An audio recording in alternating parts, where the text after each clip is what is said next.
Mesdames et messieurs, bienvenue à ce débat des mardis de l'ESSEC. Madame la ministre, bienvenue.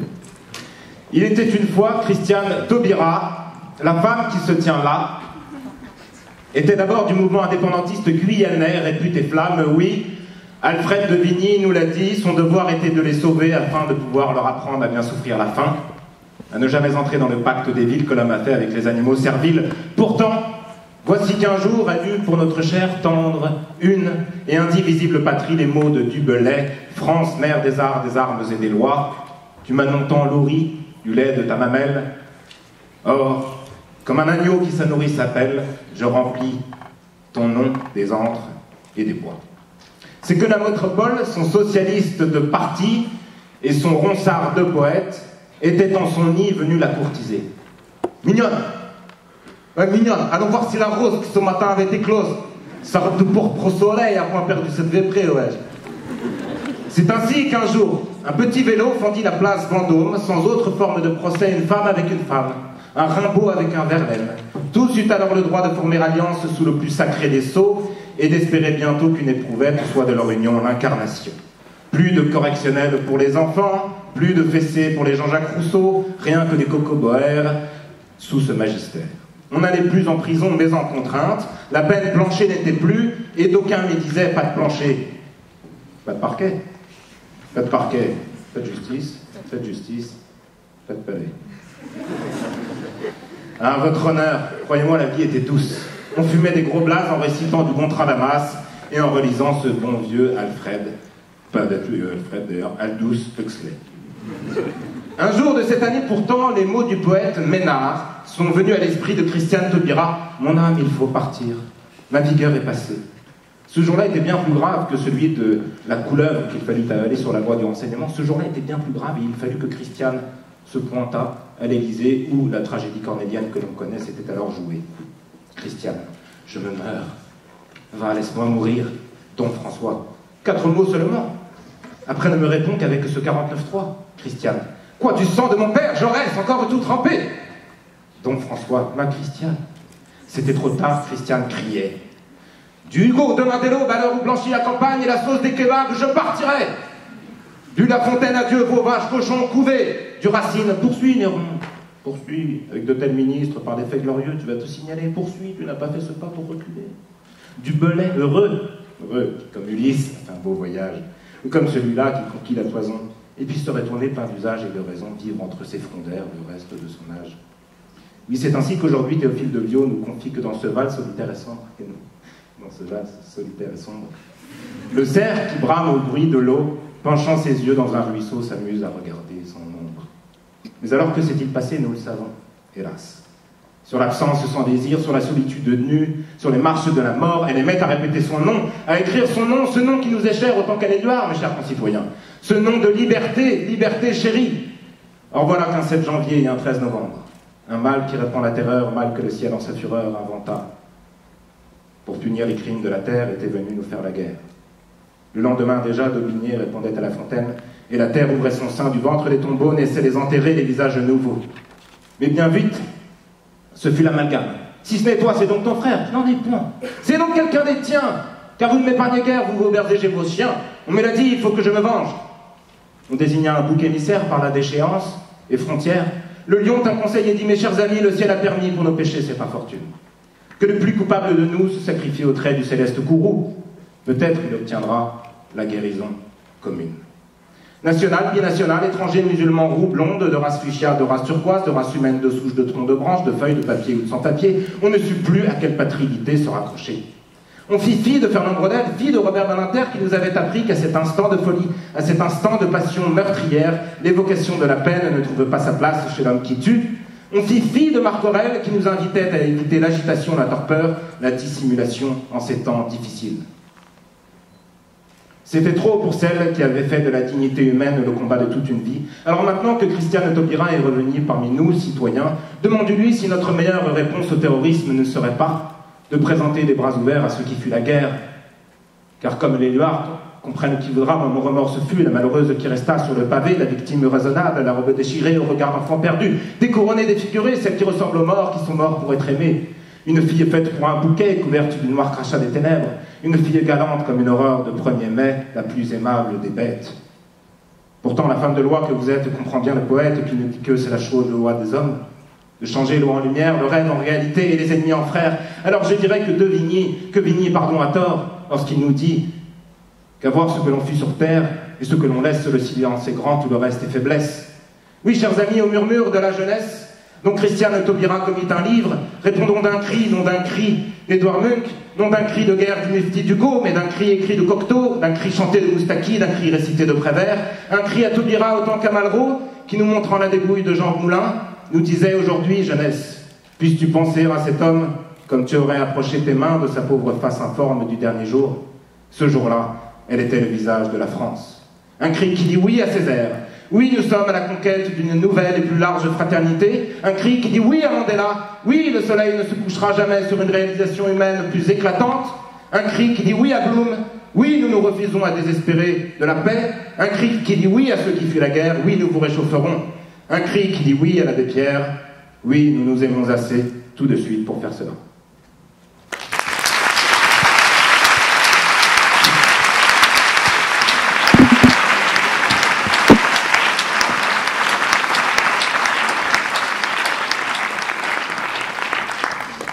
Bonsoir Madame la Ministre. Tout d'abord, merci d'avoir accepté notre invitation. Mais tout de suite, comme le veut la tradition au Mardi l'Essec, vous disposez d'un court droit de réponse à la présentation que vient de vous déclamer Tristan. Je ne savais pas que C de Essec signifiait comédien. Non, je trouvais cette présentation très artistique, très roborative, vigoureuse, fantaisiste, et en même temps profonde. Je n'ai pas de besoin de réponse, je l'ai reçue en tant que telle, et je pense qu'il faut l'accueillir comme elle a été présentée dans son intégrité. En tout cas, moi, je l'accueille avec plaisir.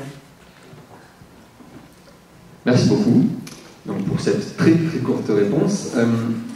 Dauphine, Centrale, HEC, Paris 8, Université de Liège, de New York, et maintenant l'ESSEC. Vous aimez beaucoup cet exercice devant les étudiants.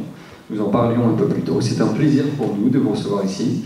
La première question, et après toutes ces écoles, aujourd'hui vous êtes à l'ESSEC, n'auriez-vous pas choisi de garder le meilleur pour la fin? Est-ce que je suis obligée de vous flatter? On va commencer. La France a connu plusieurs Christiane Taubira. Dans votre livre Mes météores, vous parlez successivement de vos inspirations. Je ne les citerai pas toutes, je pense qu'elles sont un peu plus nombreuses. Du moins vos modèles, vos inspirations. Vous parlez d'Angela Davis, vous parlez de Salvador Allende, André Malraux, Édouard Glissant. C'est des personnes dont vous appréciez énormément le parcours et les réflexions. Ils ont marqué différentes périodes de votre vie et vous ont inspiré différents combats. Si vous deviez choisir un ou une de ces modèles, si vous deviez retenir une citation qui décrirait ou expliquerait votre cheminement idéologique et militant, lequel serait-ce? Je refuse de choisir. Je refuse de choisir parce que d'abord je veux être en capacité de recevoir encore, parce que je fais des retours, parce que je relis des auteurs, des poètes, que je les relis de façon très différente. Parfois je les relis avec le sentiment de redécouvrir des choses, d'autres fois je les relis en comprenant qu'ils m'ont marqué un moment de ma vie et que ce moment-là est passé. Donc voilà, je refuse de choisir, je refuse d'aller sur une île déserte avec un seul livre, je refuse de choisir. Je veux conserver ma totale liberté. Je vais revenir sur la question de la liberté qui a été évoquée dans ce portrait très, très iconoclaste.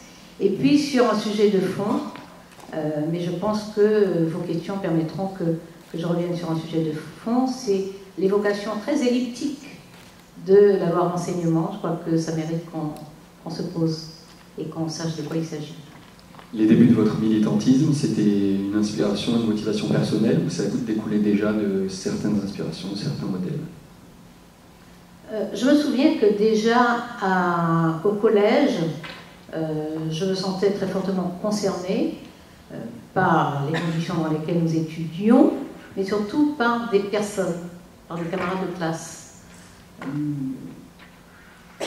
Je n'ai pas envie de m'étendre, mais voilà, pouvait pas être indifférente à la situation difficile de quelques camarades de classe. Et je crois que c'est ça peut-être la source du militantisme, c'est-à-dire être concerné par les autres.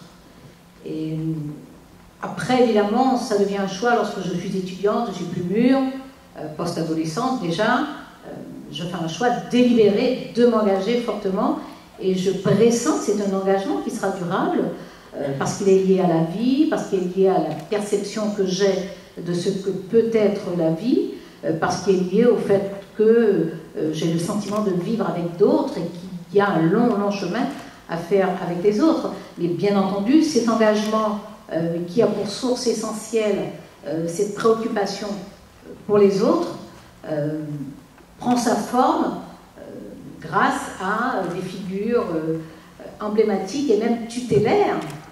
Vous avez évoqué Angela Davis, parce que je suis au lycée, parce que je découvre cette femme, la vie, le courage de cette jeune femme. Je découvre tout le mouvement pour les droits civiques, le mouvement des Black Panthers, le Black Power, et bon, voilà, la figure de Martin Luther King. Voilà, je découvre tout ça, mais il n'y a pas que ça, il y a aussi l'Amérique du Sud, puisque je suis née en Guyane, nous sommes en Amérique du Sud, il y a une véritable opacité entre la Guyane et les autres territoires de ce continent. Mais du coup, cela suscite une espèce de désir de connaître et de rencontrer, et c'est ce sentiment, cette conscience assez tôt du monde, du fait de cet environnement, cette conscience du monde qui fait qu'effectivement, je m'engage très fortement et que de nombreuses figures, je dis à Les Misérables de Victor Hugo, lorsque je suis adolescente, cela me donne comment dire, oui, ça me donne envie de, voilà, de m'occuper des autres et de ne pas m'accommoder d'un monde où la misère est là, visible et d'une certaine façon nargue un peu. D'accord.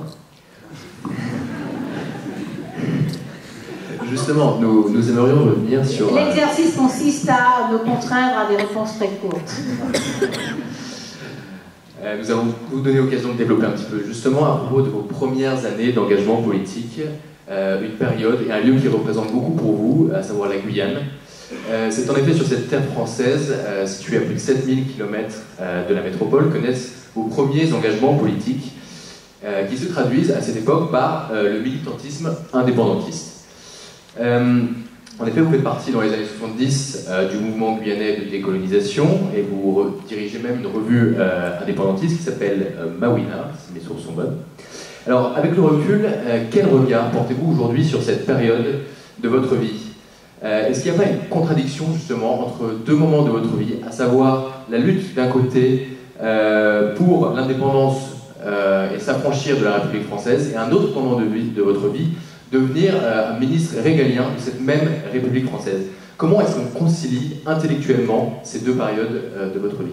Absolument aucune difficulté. Alors, mon engagement politique, il est au lycée d'abord, où je participe à des grèves pour demander par exemple l'enseignement de toutes les langues du continent, et notamment l'enseignement du portugais brésilien, pour demander l'ouverture sur la littérature africaine. Voilà, donc j'ai ces engagements-là. Le MOGID, ce sera après, c'est-à-dire que je viens ici faire des études, et c'est à mon retour que je m'engage au MOGID.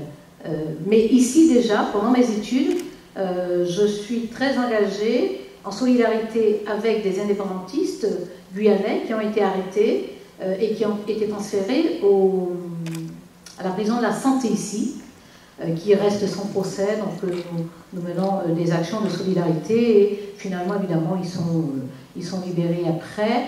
Ils sont libérés, c'est 1974, au bout de pratiquement 18 mois. Sans procès, parce que... Alors, ce qu'il faut savoir, c'est que vous êtes trop jeune, mais nous avions une législation, enfin la France avait une législation d'exception, avec une cour de sûreté de l'État, avec toute une série de procédures d'exception par rapport au droit commun. Et c'est dans le cadre de cette législation d'exception que ces arrestations avaient lieu en 1974. C'est exactement la même chose que nous allons revivre en 1979. Donc moi, je rentre en 1979, je m'engage au MOGID et nous nous retrouvons à subir exactement le même processus. Que se passe-t-il? Lorsque je suis engagée dans ce mouvement de décolonisation, Nous avons de nombreuses activités, des activités politiques, mais des activités culturelles. Nous faisons du théâtre de rue, nous faisons des cours de soutien scolaire gratuitement et nous publions plusieurs revues, dont effectivement Mawina. Lorsque la gauche, alors tout ça se passe entre 79 et 81, lorsque la gauche arrive au pouvoir en 1981, nous constatons, les Guyanais nous disent mais il n'y a pas lieu de réclamer l'indépendance parce que la gauche ne colonise pas. Donc nous essayons d'expliquer que ça n'est pas une question de droite et de gauche, c'est une question de rapport de domination, c'est une question de raison d'État, etc. Et nous le faisons pendant un an encore, jusqu'en 1982. Et en 1982, nous décidons de dissoudre pour la simple raison que nous considérons qu'on ne sauve pas les peuples malgré eux et qu'à partir du moment où nous n'arrivons pas à convaincre qu'il faut continuer à se battre pour l'indépendance, il n'y a pas lieu de l'imposer, comme si nous étions les seuls à avoir raison. Vous arrêtez la lutte parce que personne ne la veut. En tout cas, pour nous, il était important de baigner dans dans cet environnement populaire. C'est-à-dire, ça ne veut pas dire que les Guyanais n'ont jamais montré de façon majoritaire qu'ils étaient favorables à l'indépendance, mais nous avions un accueil qui était souvent très cordial et très perméable. Mais pour nous, il est vrai que la gauche a pris toute une série, en tout cas la gauche de 1981, a pris toute une série de décisions qui ont parlé très directement aux Guyanais. L'abolition de la peine de mort, ça parlait très rapidement.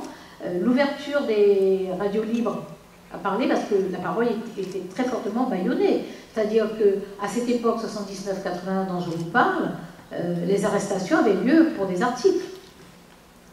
Et la loi permettait que ça se fasse ainsi. Donc, il est évident que ce desserrement de l'étau qui bâillonnait des libertés a été perçu de façon très positive par les Guyanais. Donc, cet engagement, moi, je l'ai jusqu'en 1982, en termes de militantisme pratique. Et aujourd'hui encore, je ne vais pas renier cet engagement-là. C'est un engagement de profonde sincérité, c'est un engagement de conviction, c'est un engagement de totale loyauté et de totale transparence. Donc, je ne le renierai jamais. Simplement, en 82, nous décidons effectivement de prendre des voies différentes parce que, voilà, je répète, on ne sauve pas les peuples malgré eux. Donc, pour moi, il n'y a pas de contradiction à être... Parce que, moi, ce que je conteste aujourd'hui encore, et si ça devait redevenir en l'état, évidemment c'est absurde, mais si ça devait redevenir en l'état, je prendrais les mêmes positions. Je refuse les systèmes de domination. Je les refuse. Je refuse comment dire, des niveaux différents de citoyenneté. Je le refuse. Donc si la situation redevenait la même aujourd'hui, les raisons fondamentales, les principes de base qui m'ont conduit à cet engagement-là me conduiraient à contester un système de domination. Très bien. Et aujourd'hui, vous pensez que la situation des territoires d'outre-mer ne justifie plus aujourd'hui tout cet engagement? Parce qu'aujourd'hui, on a par exemple le député de la Guadeloupe, Victorin Lurel, ancien ministre des Outre-mer, qui a remis à Georges Paul-Langevin, ministre actuel de l'Outre-mer, son rapport consacré à l'égalité réelle Outre-mer, et dans lequel il analyse finalement toutes les causes des écarts entre les Outre-mer et l'Hexagone. Et aujourd'hui, quel est selon vous l'enjeu majeur pour les Outre-mer et les ultramarins? Alors, il y a encore des inégalités réelles entre ce qu'on appelle la métropole. Moi, c'est un terme que je n'aime pas, parce que c'est un terme qui relève des empires coloniaux. Donc, nous, chez nous, on dit la France hexagonale et les Outre-mer. Il faut que vous sachiez, par exemple, que c'est seulement en 2000 que le SMIC a été aligné dans les Outre-mer. Que les allocations familiales, par exemple, étaient versées au père, même lorsqu'il ne vivait plus avec la mère, jusqu'en, j'étais encore députée, c'est une bataille que j'ai menée, peut-être jusqu'en 1997-98, encore. Lorsque je parlais de système de domination, il faut savoir qu'il existait ce qu'on appelle l'ordonnance de 1960, qui permettait à un préfet, donc un haut fonctionnaire, de décider de l'exil, on disait à l'époque, de l'exil d'un enseignant, d'un fonctionnaire, de n'importe quel territoire d'outre-mer, avec une interdiction de retour chez lui, simplement pour des discours. Je veux dire qu'il n'avait pas besoin d'avoir fait quelque chose. Il suffisait qu'on considère que ces prises de position publiques étaient de nature à nuire à l'ordre public, c'est-à-dire simplement une parole indépendantiste, par exemple. Des personnes comme Édouard Glissant, qui est connu maintenant, comme Yves Le Borgne, comme Marius Miron, en fait ce sont de grandes personnalités, des grands intellectuels, des outre-mer, qui ont été absolument. Donc c'est ça un système de domination. C'est ça un système où la liberté n'est pas une réalité, n'est pas un fait. En plus, elle est écrite, la distinction est écrite dans la loi. Aujourd'hui, la situation est sensiblement différente. D'abord, pour commencer, dans les Outre-mer, il n'y a jamais eu de référendum, à part la Nouvelle-Calédonie. Il n'y a jamais eu, il aura avant 2018, il n'y a jamais eu de consultation de la population sur la question de l'indépendance ou pas. Des mouvements indépendantistes, il n'y a jamais eu de consultation. Ensuite, il est évident, quand on regarde, moi je vous parlais de 81-82, depuis 82, il y a eu en Guyane des moments où une sensibilité indépendantiste était relativement forte, mais aucun parti indépendantiste n'a vraiment pu mobiliser très fortement, ni ne porte de façon continue cette revendication indépendantiste. Donc en général, ce que les gens réclament, c'est l'égalité des droits, c'est une citoyenneté totale. Moi je pense que les communautés humaines, elles savent ce qui est bon pour elles. Hein. Donc là, il est incontestable qu'il y a des inégalités qui sont encore soit inscrites dans le droit, soit pratiquées au quotidien. Et ces revendications d'égalité réelle, elles sont totalement fondées, et notamment pour la jeunesse, notamment pour l'égalité des droits et l'égalité des chances pour la jeunesse.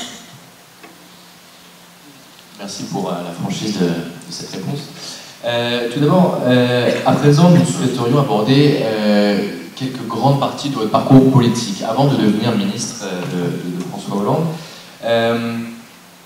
D'abord, vous avez été députée non inscrite de Guyane, puis députée européenne grâce à la liste Énergie radicale de Bernard Tapie, et candidate malheureuse à l'élection présidentielle de 2002 pour le parti radical de gauche, 2,3% qui ont suffi à ôter la qualification au second tour de Lionel Jospin notamment. Vous êtes un soutien de Ségolène Royal en 2007, d'Arnaud Montebourg en 2010, et vous êtes ministre de François Hollande en 2012. Et la question que nous nous posions, c'est est-ce que vous voyez votre parcours politique comme une évolution, avec une ligne directrice, une cohérence? Tout à l'heure, vous nous disiez qu'au fur et à le long de votre cheminement, qu'il soit politique ou intellectuel, différents auteurs ou différents événements ont impacté vos réflexions, naturellement. Donc, est-ce que vous voyez dans votre parcours politique une cohérence, ou plutôt, ou peut-être les deux en même temps, une suite de concessions? Certains se posent la question de votre réelle appartenance ou ambition depuis longtemps d'appartenir au Parti socialiste. Vous avez donc milité pour le Parti radical de gauche. La question que je veux dire, c'est est-ce que pour combattre pour vos idéaux, vous avez accepté de faire de longues concessions pour un jour atteindre un poste à haute responsabilité qui vous permet de mener votre combat pour vos idéaux, et vos convictions politiques? C'est vraiment la première fois que j'entends ça, parce que le reproche qu'on me fait en général, c'est justement de ne pas avoir le sens du compromis et de ne pas savoir faire de concessions, ce que j'admets assez volontiers d'ailleurs, connaissant mon tempérament. C'est vraiment la première fois que j'entends une analyse pareille. Parce que, oui, c'est vraiment très, très inhabituel. Non, il y a de la cohérence justement, et si vous regardez les combats, moi j'ai refusé d'entrer au gouvernement en 2007 par exemple. Si je cherchais un poste, si j'étais intéressée soit par une carrière politique, soit par voilà, un prestige quelconque, ça c'est sûr, parce que ceux qui m'avaient demandé ont fini par le dire publiquement, parce que c'est pas tellement de prestige que je parlais, mais par exemple si vous aviez accepté de rentrer au gouvernement en 2007, peut-être que l'accomplissement justement de vos objectifs, de vos ambitions politiques, n'est pas d'un point de vue personnel, mais d'un point de vue idéologique. Non, mais justement. Une conviction peut-être aurait été moins possible qu'aujourd'hui avec le Parti socialiste. Bien sûr. Alors, le Parti socialiste, mais si j'avais voulu y entrer, j'étais entré. Excusez-moi, j'ai plutôt été sollicitée par les partis radicaux de gauche. J'y suis entrée après la campagne présidentielle, parce que les militants de base qui avaient fait la campagne avec moi insistaient pour que j'entre dans le parti. J'ai essayé de leur expliquer que moi, j'ai vraiment pas de mentalité à entrer dans un parti politique, parce que j'ai un tempérament, parce que obéir est compliqué pour moi, parce que, voilà, pour des tas de raisons tout à fait objectives et que je connais, voilà. Et il y avait une telle demande et un tel désir de continuer à faire des choses après cette campagne présidentielle que j'ai cédé, que je suis entrée au Parti radical de gauche, ce que je n'ai pas regretté parce que j'ai mené de très beaux combats avec les militants. Sauf qu'en 2006, considérant qu'il était difficile de faire entendre à la direction du PRG qu'un parti, ça se conduit de façon démocratique, que les membres d'une direction doivent poser leur candidature et être élus, que dans un congrès on doit voter sur des sujets précis, etc. J'ai décidé de m'en aller. Voilà, donc j'y ai passé 4 ans et j'ai décidé de m'en aller. Si j'avais voulu entrer dans un autre parti, je serais entrée. C'est moi qui fais le choix de ne pas rentrer dans un autre parti, c'est ma conception de ma liberté. Ma conception de ma liberté, c'est que les règles de ma vie et de mon fonctionnement, ces règles, c'est moi qui les fixe. C'est ma conscience qui me les fixe. Et ces règles sont plus dures que celles d'un parti. Elles sont plus rigoureuses, elles sont plus exigeantes. Mais elles me garantissent une totale liberté. Vous avez dit que voilà, que je refais des concessions. Je ne sais pas de quelles concessions vous parlez. Vous avez dit, vous, que les 2,32% oui, ont suffi pour ne pas qualifier... Donc vous avez donné un beau petit caillou dans le pied de Lionel Jospin pour sa qualification au second tour de 2002. Mais votre génération ne doit pas raisonner comme ça. Comment devons-nous raisonner alors? Oui, parce que la politique, ça n'est pas de l'arithmétique. Ça n'est pas de l'arithmétique. On ne prend pas un électeur là pour le mettre là. La politique, c'est le choix. Ce sont les idées, ce sont les convictions. Donc lorsque quelqu'un fait une campagne, lorsque je fais ma campagne, je porte des idées, je porte des convictions et je les partage avec les personnes. Et les personnes qui s'y retrouvent choisissent de donner de la force à ces idées-là. Nous avons un mode de scrutin à 2 tours. C'est-à-dire que nous avons un premier tour où les électeurs font un choix. Et ce choix permet de peser sur les engagements que prendront les candidats du deuxième tour. Donc il ne s'agit pas de dire que des voix ont empêché la qualification. Il n'y a pas de vase communicant. Il n'y a pas de vase communicant. La question, et moi je le dis, parce que je l'ai déjà dit haute voix, la question est de savoir pourquoi le Parti socialiste n'a pas été en mesure d'analyser ce qui s'est passé en 2002. Pourquoi un Premier ministre de la qualité de Lionel Jospin, qui est incontestablement un grand Premier ministre, qui a un bon bilan, parce qu'il y a un bon bilan sur le plan économique, sur le plan budgétaire, il y a un bon bilan. Pourquoi ce candidat n'arrive pas à se faire qualifier au deuxième tour? C'est ça la question, et la question est politique. Et si le Parti socialiste s'était posé cette question-là, plutôt que de chercher des boucs émissaires, s'était posé cette question-là en 2002, je pense que d'une façon générale, la gauche serait dans un autre état aujourd'hui. Donc, lorsque je dis que votre génération ne va pas raisonner comme ça, la question n'est pas est-ce que 700 000 voix à Taubira, c'est 700 000 voix qui manquent à Jospin, c'est pourquoi 700 000 voix sur ceux qu'a porté Taubira dans cette campagne-là. Et évidemment, le candidat du Parti socialiste, c'est-à-dire le Premier ministre sortant, il comptait sur le report de ces 700 000 voix au deuxième tour. Vous avez juste oublié qu'il fallait passer le premier tour. Mais il y comptait, il les avait engrangés. Donc voilà, lorsque je dis que votre génération ne doit pas raisonner comme ça, la politique, ce sont des idées. On peut ne pas les apprécier, on peut ne pas les approuver, mais ce sont des idées. Et les électeurs, librement, choisissent des idées. Merci beaucoup pour cette réponse. Avant, quelque chose à rajouter? Non, peut-être pas. Avant de passer à la deuxième partie, on va introduire donc, cette partie qui sortira un peu de votre cheminement personnel, qui ira plus sur votre passage au gouvernement, donc en tant que garde des Sceaux, donc avec un petit jeu. Le petit jeu des mardis. Tu commences? Alors. Ah non, c'est à moi de commencer. Oui, c'est à toi de commencer. Vous faites tout bizarre, mais regardez, j'ai le sentiment de vous tourner le dos. Je suis très mal à l'aise. Alors, vous avez un petit écran en face de vous où se déroulera votre petite partie. Donc c'est très simple, plusieurs slides, différentes questions, des réponses brèves. À gauche, on a le gouvernement de Manuel Valls, Valls 2, formé 24 août 2014. À droite, Hérault 1, le 16 mai 2012. Lequel est le plus efficace? Ou a été le plus efficace? C'est un jeu, c'est pas censé vous plaire. Non, mais je cherche pas que vous... Je suis plus à l'aise dans l'affrontement et le combat. Hein, j'attends pas qu'on cherche à me plaire. Hein. C'est plus difficile de riposter quand on est très très gentil devant moi. Non, c'est que vous répondre sur l'efficacité, par exemple, du ministère de la Justice, vous répondre sur l'efficacité de la totalité du gouvernement, ça n'est pas la même chose. Vous répondre sur l'efficacité de la politique économique, par exemple, sous Hérault puis sous Valls, ça n'est pas la même chose non plus. Donc, je ne peux pas vous dire quel est le gouvernement le plus efficace. Moi, ce que je veux dire, c'est que parmi les règles que je m'impose, il y a celle de la loyauté et celle de la solidarité. Y compris lorsque la solidarité me dérange. Je me bats à l'intérieur. Parce que je pense que lorsqu'on fait partie d'une équipe, on doit être solidaire de cette équipe. Donc, on se bat à l'intérieur de façon à ce que cette équipe fasse le travail le mieux possible, tel qu'on conçoit le bon travail. Lequel est le plus solidaire alors? Je ne sais pas à partir de quoi vous doutez de la solidarité. Je pense que c'est un peu ce qu'on entendait par l'efficacité, c'est la capacité. Les ministères ne fonctionnent pas tous de manière indépendante. Il y a des synergies entre les ministères, il y a des dimensions et des objectifs. Le poids des ministères n'est pas le même.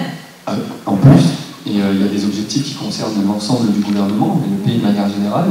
Dans quel gouvernement est-ce que vous avez ressenti que la solidarité pour l'exécution d'objectifs nationaux, gouvernementaux était la plus présente? Moi, je suis désolée de vous décevoir, et même peut-être de vous désespérer, mais les choses ne se présentent pas ainsi. Elles ne se présentent pas ainsi. Soit on prend un sujet précis. Par exemple, je suis très très soucieuse de la lutte contre la pauvreté, de la lutte pour l'égalité, de la lutte pour les accès différents, les accès aux droits, à l'éducation, à la santé, etc. Il y a des tas de choses qui ont été faites de façon très très efficace sous Jean-Marc Ayrault et qui ont été engagées, qui se sont poursuivies après. Après, le gouvernement Valls, à partir d'avril 2014, c'est un gouvernement qui, sur le plan économique, a d'ailleurs amplifié les choses qui avaient été engagées sous Ayrault. Vous voyez, voilà, moi je viens me livrer à un jeu ou à un quiz. Vous ne ferez pas de choix. Mais pour un gouvernement, c'est pas... Bon, on va passer à la question suivante qui peut-être sera... Vous perdez un point. Donc, la question suivante, c'est la rue. Qui a dit « Au-dessus d'1 million de personnes dans la rue, le régime vacille » ? J'ignore. Vous n'avez aucune idée. Moi, je pense que c'est quelqu'un que vous pouvez connaître. Il est assez connu. Probablement. Je vous dirais ah oui quand vous me dites. Alors, je vais vous dire, c'est François Mitterrand. Il a dit autre chose. Comment ça, il a dit autre chose? Il a dit des choses plus brillantes que ça aussi. Ceci étant, moi, ce que j'entends là, c'est que le mécontentement populaire est de nature effectivement à fragiliser une autorité. Et je ne suis pas dérangée par ça. Je ne suis pas dérangée par ça, parce qu'on gouverne pour les gens, on gouverne pour la société. Le mécontentement peut être infondé, peut être injustifié, mais de toute façon, il a une raison. Ça peut être de l'incompréhension, ça peut être la distance du gouvernement par rapport aux citoyens, peu importe. Même si les citoyens ont tort, je ne suis pas en train de... parce que je déteste la démagogie et le populisme, hein, donc je ne suis pas en train de dire que les gens qui protestent ont toujours raison, mais je dis que même lorsque les citoyens ont tort, les autorités doivent prendre le temps d'expliquer les choses et de les clarifier. Donc, je comprends lorsque quelqu'un qui a cette finesse sur le pouvoir dise une chose pareille. Nous allons revenir à ce mécontentement populaire un petit peu plus tard. Donc la question suivante, continuons avec des réponses brèves. Pour qui voteriez-vous à la primaire de la droite et du centre? Moi, je me mets de ce qui me regarde.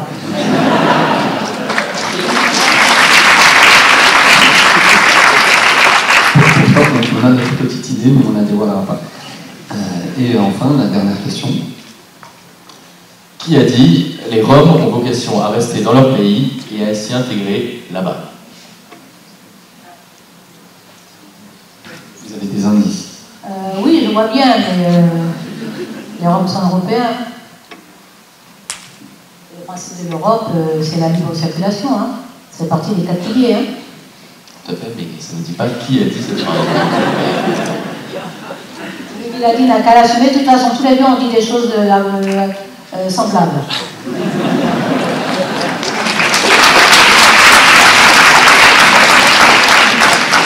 Bon, on parlait de solidarité. Nous avons l'habitude d'une Christiane Taubira très bonne élève. Vous avez 0 point sur 4. Ça me réjouit. On va continuer. Donc reprenons. Votre parcours n'a pas été retracé très en détail, mais donc vous êtes une économiste, une sociologue, mais vous n'avez jamais fait réellement et concrètement de droit avant de prendre la direction du ministère, n'est-ce pas? Vous n'êtes pas la seule, certes, et vous avez largement compensé votre retard par énormément de travail, une grosse implication. Ce que nous aimerions, c'est que vous nous racontiez les coulisses de votre nomination. Avez-vous choisi la justice? Alors, d'abord, j'ai fait du droit quand même à l'université. Et j'ai fait quand même du droit en tant que parlementaire, parce que j'ai une activité législative très intense. Mais c'est vrai que je ne suis pas juriste, je ne prétends pas l'être, et je n'ai aucune raison de le devenir. Les coulisses de ma nomination, il n'y en a pas, il n'y a pas de coulisses du tout. J'ai fait la campagne de François Hollande, vous vous avez rappelé que j'ai fait celle d'Arnaud Montebourg pour les primaires. Et ensuite, à l'aboutissement des primaires, j'ai fait la campagne de François Hollande. Mais lorsque je suis entrée dans la campagne de François Hollande, je lui ai dit tout de suite que j'arrêtais la vie politique et que je faisais la campagne, c'est vrai, en plus, que j'allais faire cette campagne parce que le quinquennat avait été trop violent, que les inégalités s'étaient accrues, que l'ambiance était très violente dans le pays parce que le précédent président avait eu une politique, notamment les 2 dernières années, une politique de division très forte et d'affrontement de catégories de Français les uns contre les autres. Et je lui ai dit, c'était début novembre 2011, je lui ai dit, moi j'arrête, mais je ne serais pas bien dans ma tête si je m'en allais, connaissant l'état de la société, et sachant que je n'aurais pas tout fait moi pour que ça ne se poursuive pas. Donc je lui ai dit très clairement, je fais ta campagne, je la fais complètement, mais après j'arrête et je rentre chez moi, j'ai d'autres projets. Et c'est effectivement ce que j'ai fait la campagne jusqu'au 4 mai, et je suis rentrée chez moi. Voilà. Puis il vous a fait une offre que vous ne pouviez refuser. Oui, j'avoue que lorsqu'il m'a appelé et qu'il m'a dit tu as suivi la campagne, tu as vu les engagements que j'ai pris sur la justice, est-ce que tu accepterais de t'en charger? J'avoue que j'ai oublié à ce moment-là que j'avais d'autres projets. Je pense que s'il m'avait proposé autre chose, je m'en serais souvenue. C'est 48 heures après que je me suis souvenue que j'avais déjà donné ma parole. Donc je suis heureuse et très très fière d'avoir été garde des Sceaux, ministre de la Justice. Je suis heureuse du travail que nous avons accompli, je dis vraiment nous, parce qu'il y a eu un très fort engagement à mes côtés des membres de mon cabinet et également de l'administration. Et voilà, je pense que ça aurait été autre chose, j'aurais probablement dit non merci. Mais la justice, je trouve ça très très beau, j'en suis très fière d'avoir fait. Justement, nous allons maintenant revenir sur l'élément qui a marqué votre mandat, entre autres, c'est-à-dire le mariage pour tous. En effet, en 2013, vous portez la loi ouvrant le mariage aux couples de même sexe. Et cette loi a été la cause de profondes et de violentes divisions au sein de la société française. Et de manière générale, on observe que les thèmes comme la famille, la bioéthique, la fin de vie sont des sujets particulièrement sensibles en France. Et ils déclenchent de violents débats lorsqu'on évoque la possibilité d'une réforme. Donc ma question serait, avec le recul, est-ce que vous considérez le mariage pour tous comme la dernière limite un petit peu que l'on a atteint concernant l'ouverture du droit et de la société française à ces questions sociétales, ou à l'inverse comme la possibilité d'une ouverture à de nouvelles évolutions, on pense à la GPA ou à l'euthanasie par exemple? Alors, ce sont tous des sujets extrêmement lourds. Le mariage est moins lourd que le rêve. Le mariage et l'adoption, c'est moins lourd que le rêve, mais bien entendu, ça bouscule des représentations. Moi, je l'ai dit très tôt que ce sera un ébranlement. J'avais parfaitement conscience que nous faisions une réforme de société qui allait mettre en question des schémas qui sont ancrés et installés depuis très longtemps. Et même si cette réforme concerne les mariages civils, il est évident que culturellement, historiquement, le lien qu'il y a entre cette institution républicaine du mariage civil et le mariage sacrement, que tout cela fait partie encore d'un héritage qui n'est pas vécu comme héritage, mais qui est vécu comme règle contemporaine, comme relation et comme je ne sais pas si croyance en tout cas. Ça fait intervenir des croyances. Donc je savais bien que c'était un sujet sensible et difficile, et parfois difficile aussi à entendre, simplement. Mais les autres sujets, je parlerai plus de la PMA que de la GPA, parce que sur la GPA, il n'y a pas un débat aussi vif que sur la procréation médicalement assistée et sur l'euthanasie. Tout ça, ce sont des sujets extrêmement sensibles et qui sont d'autant plus difficiles pour nous que nous avons pris l'habitude de vivre comme si la mort n'existait pas. Donc nous n'intégrons pas ce que signifie philosophiquement, culturellement, familialement, civiquement et religieusement, pour celles et ceux qui ont des croyances, la mort. Et donc la mort, c'est-à-dire la perte de son propre corps d'une part, mais surtout la relation aux autres, à celles et à ceux qui restent. Donc, du coup, lorsque ces sujets surgissent, parce qu'ils sont là de toute façon, lorsqu'ils surgissent, ils bousculent des choses qui nous sont intimes, qui nous prennent aussi au dépourvu, parce qu'il est difficile pour nous d'y penser, d'anticiper. Et en même temps, le sujet est là, parce qu'il y a des souffrances, et qu'il faut apporter des réponses qui doivent être éthiques, tout simplement, c'est-à-dire concilier ce que peut la médecine, ce que peut la science, et en même temps, ce que peut désirer la personne, et quel est l'empire de la liberté de la personne sur sa propre vie.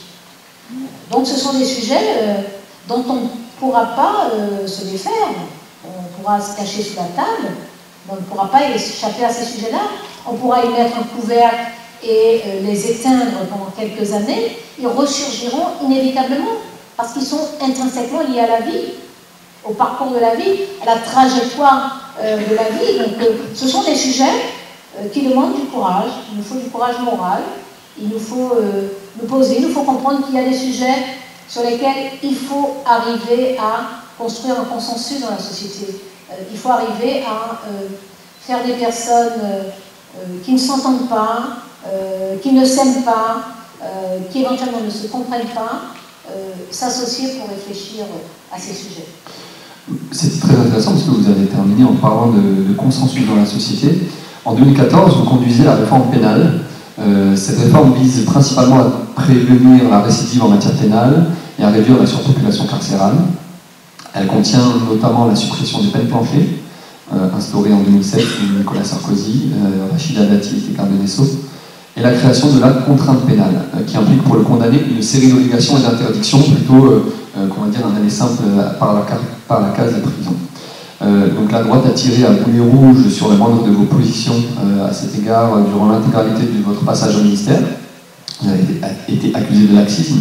Votre vision de la justice diffère de la vision conservatrice, qu'on peut qualifier de répressive et très pénalisante, qui caractérise la justice française. Vous avez votre propre vision de la justice. La France est dans un état où le sentiment d'insécurité augmente, relatif aux événements quotidiens, mais aussi aux événements ponctuels comme les attentats terroristes de l'année dernière. Vous parlez des consensus sociaux. Jusqu'où estimez-vous qu'un gouvernement peut aller quand il considère qu'une chose est bonne pour le pays, mais qu'elle n'est pas acceptée ou acceptable pour la population?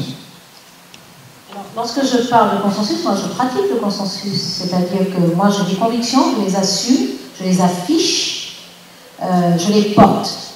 Mais je ne suis pas seule au monde, j'entends les autres, et personne ne peut trouver le moindre exemple où j'ai manqué de respect à des personnes qui ont des convictions différentes. pour la réforme pénale, j'ai mis en place justement une conférence de consensus. C'est une méthode inédite, elle n'a jamais eu lieu dans la justice, c'est une méthode médicale d'ailleurs. C'est une méthode de construction de décisions dans le milieu médical. J'ai mis en place cette conférence de consensus parce que moi je ne fais pas la loi, j'ai le sens de la responsabilité. J'ai une très grande fierté surtout, une très très grande fierté. C'est une fierté qui va me survivre. C'est-à-dire que j'ai le souci dans ce que je fais aujourd'hui que mes arrière-petits-enfants n'aient pas honte de ce que j'ai fait. Donc je ne fais pas les choses par fantaisie, j'ai mes convictions, je les mets à l'épreuve, les convictions des autres, je les mets surtout à l'épreuve des faits, des analyses, de la rigueur, de l'exigence. Et vous parlez du mariage, de la réforme pénale. En tant que garde des Sceaux, j'ai porté une trentaine de lois devant le Parlement pendant cette période. Et je n'ai fait, je le dis très clairement, que les réformes intelligentes. Et pourquoi je n'ai fait que des réformes intelligentes? Parce que je n'ai pas fait les réformes que j'ai envie de faire. J'ai mobilisé l'intelligence collective. Et pour la réforme pénale, j'ai une autre méthode, par exemple, pour la justice des mineurs, j'ai une autre méthode pour la justice du XXIe siècle, mais à chaque fois, j'ai une méthode rigoureuse. Conférence de consensus, ça veut dire quoi? Rassembler une vingtaine de personnes, avec des compétences et des expériences différentes, des parcours différents, et surtout des convictions différentes. C'est-à-dire que pendant 6 mois, des personnes donc de droite et de gauche, qui ont des conceptions différentes sur la politique pénale, ont travaillé, et c'est le produit de leur travail qui a construit l'avant-projet de réforme pénale. Et c'est des réformes que vous estimez intelligentes, et c'est tout à fait normal. Vous êtes reconnu pour votre capacité à solliciter l'intelligence autour de vous, mais si vous pouviez revenir sur la fin de la question qui était: et quand ces réformes même que vous estimez intelligentes ne sont pas acceptables par la société dans l'état dans lequel elle est? Je vous fais observer qu'il n'y a pas eu... la droite a fait le tour des médias depuis le premier jour de ma nomination. Je crois qu'elle était très très nostalgique à mon départ. Mais elle a fait le tour des médias pour raconter que j'étais laxiste. En 3 ans et demi, elle n'a pas donné un seul exemple. C'est-à-dire qu'elle ne l'a pas illustré. Tout à l'heure, vous disiez que j'ai ma conception de la réforme pénale contre la droite conservatrice. On n'a peut-être pas dit droite conservatrice, mais contre les conservatismes. Je répète qu'il y a des personnes de droite qui ont participé à ce texte. Quelqu'un comme Étienne Pinte, qui est un député UMP, a été extrêmement impliqué dans la conférence de consensus, par exemple. Et lorsque j'ai présenté ce texte de loi, j'ai rappelé, depuis le premier code pénal, enfin celui de 1791, puis le code criminel de 1810, qu'on a vu l'évolution du droit des peines et que des personnalités de droite ont participé à l'évolution du droit des peines. J'ai expliqué toute l'histoire de la défense pénale, du mouvement de la défense sociale. C'est un mouvement qui a concerné des personnes de droite, des personnes du centre, des sénateurs, des personnes, ce qu'on appelle les chrétiens sociaux, des personnes qui, au lieu de faire, c'est pas du conservatisme de faire la surenchère carcérale, c'est pas du conservatisme, c'est de la démagogie. C'est de la démagogie. Vous avez des personnes de droite qui savent que la peine doit avoir un sens, que c'est la condition de son efficacité, que pour protéger la société, il faut éviter de créer des conditions de récidive. Or, c'est pendant 10 ans où le code pénal et le code de procédure pénale ont été modifiés une centaine de fois, où les peines ont été soi-disant aggravées. En réalité, la politique pénale et la politique carcérale ont été inefficaces. Le taux de récidive a triplé pendant ces 10 années. Le taux de récidive a triplé. Les sorties de prison se faisaient en sortie sèche à 98% sur les courtes peines. Donc c'est ça la réalité. Donc il peut y avoir le bavardage et la surenchère. Et lorsqu'on regarde les faits, les statistiques, on se rend compte de l'inefficacité. Et puis il peut y avoir le pari d'expliquer à la société et de mettre en place des dispositions qui sont plus efficaces dans la façon de punir d'une part et de permettre que la vie se poursuive après que la peine a été exécutée. Donc le rôle d'un politique, c'est bien parfois de mettre en place des nouveaux dispositifs que le peuple n'aura pas l'impression qu'ils sont bons pour lui, mais qui le sont quand même d'une manière ou d'une autre. Non, le rôle du politique, c'est d'agir. et d'expliquer, parce que les citoyens sont éclairés. Et de toute façon, il faut les éclairer. Et nous vivons une période où les gens ont l'information, où ils s'intéressent, où ils s'interrogent et où ils interpellent. Donc il faut dire, moi je fais un tour de France de la réforme pénale.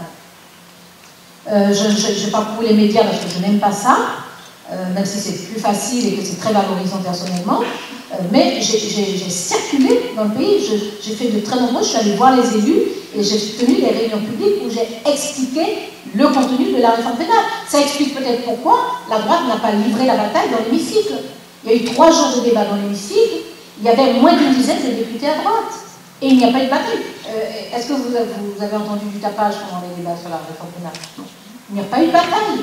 Donc voilà, je pense que le politique doit agir, le politique doit expliquer son action, et il doit avoir effectivement le courage de dire lorsque quelque chose est bien pour l'intérêt général. Toujours est-il, juste pour terminer sur cette question de la réforme pénale, vous dites que les hommes politiques doivent expliquer, mais peut-être que les hommes politiques doivent aussi avoir du résultat. Or, on observe aujourd'hui que, malgré vos mesures préventives, la suppression des peines planchers, la contrainte pénale, aujourd'hui, certes, le taux de condamnation baisse, mais le taux de surpopulation carcérale ne baisse pas. Comment est-ce qu'on l'explique? C'est le temps de la justice qui est un temps long? De toute façon, le temps de la justice est un temps long et c'est tant mieux. Ensuite, vous ne pouvez pas estimer l'efficacité d'une politique juste par des propos de ce type, simplement que le taux de la population carcérale. Alors moi, je n'ai pas les derniers chiffres. Lorsque j'étais en fonction, j'avais imposé la publication mensuelle.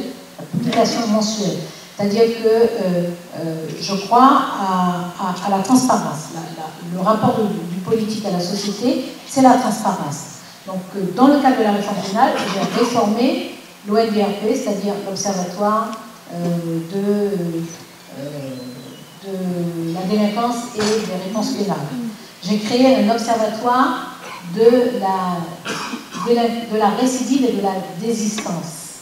La désistance, c'est la sortie de la délinquance. Mon souci, c'est l'efficacité. L'efficacité, ça se mesure qualitativement. Donc, que la population carcérale augmente ou diminue, ce sont des décisions de justice. Ce n'est pas le garde des Sceaux qui prononce plus ou moins de condamnations. Nous n'avons pas touché à l'échelle des peines, par exemple.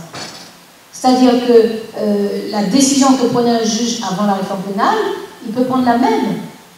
Simplement, nous lui avons donné plus d'outils pour que cette décision soit plus adaptée à la personne qui est en face de lui, à l'acte qui a été commis, aux effets sur les victimes, à l'attitude de cette personne par rapport à son acte, à son implication dans un processus de resocialisation.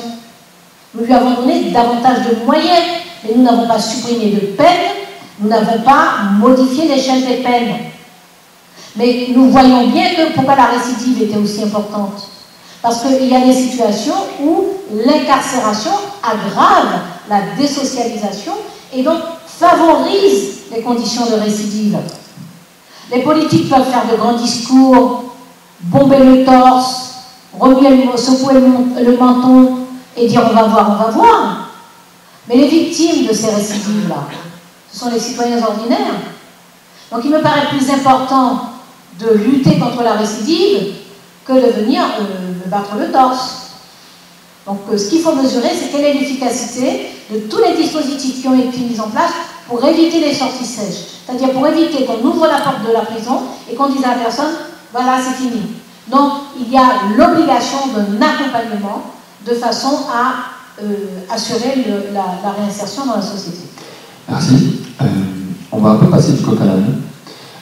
Les gouvernements français tendent aujourd'hui vers des parités strictes régulièrement, comme l'a confirmé le dernier gouvernement Valls.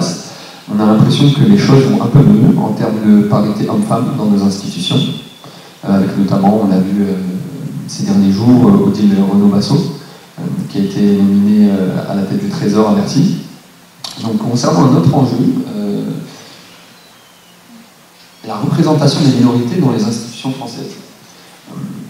Vous êtes la première femme noire à accéder à un ministère régalien. Quel diagnostic faites-vous de la France et de ses institutions à ce sujet? Les choses ne sont pas binaires, ne sont pas simples, il y a des va-et-vient, il y a des dynamiques.